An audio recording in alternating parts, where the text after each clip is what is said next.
আলোচনাটা যেটা যে আনন্দবাজার এখানে একটা বিশাল বাজার, সারা দেশ থেকে এখানে মাছের এখানে আড়তদারি ব্যবসা হয়। সেখানে যে মাছের গাড়িগুলো আইসা রোডে রাখতে গিয়ে যানজটের সৃষ্টি হয় এবং পানি থাকতে গিয়ে মাছের দিয়া দুর্গন্ধ ছড়ায় এবং দোকানপাট যথাসময়ে আনলোড না করার জন্য এই দোকানপাট খুলতে পারে না। কাপড়ের দোকান, বাজারের অনেক দোকানপাট খুলতে পারে না।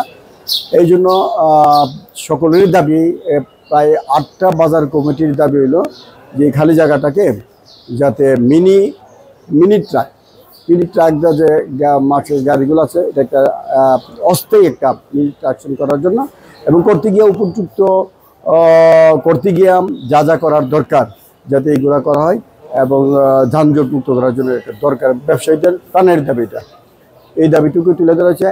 দাবির পরিপ্রেক্ষিতে যে লিজ দেওয়া হয়েছিল এই লিজটা বাতিল করা হয়েছে। দোকানের জন্য যে লিজ দেওয়া হয়েছে এই লিজটা বাতিল করার জন্য ডিসি মহোদয় সভাতে ঘোষণা দিয়েছে। পরবর্তীতে এটাকে মানে সরকারের দখলে রেখে এইটাকে কিভাবে ব্যবসায়ীদেরকে পাশে দাঁড়ানো যাবে, ব্যবসায়ীদের কীভাবে তাদেরকে সাহায্য করা যায় এই ব্যাপারটা উনি বিবেচনায় নিচ্ছেন। ধন্যবাদ। আমরা দীর্ঘদিনের একটা দাবি যে মিনি ট্রাক স্ট্যান্ডের জন্য এই জায়গাটা ব্যবহার করার জন্য আমরা ডিসি সাহেবের কাছে দাবি করছি।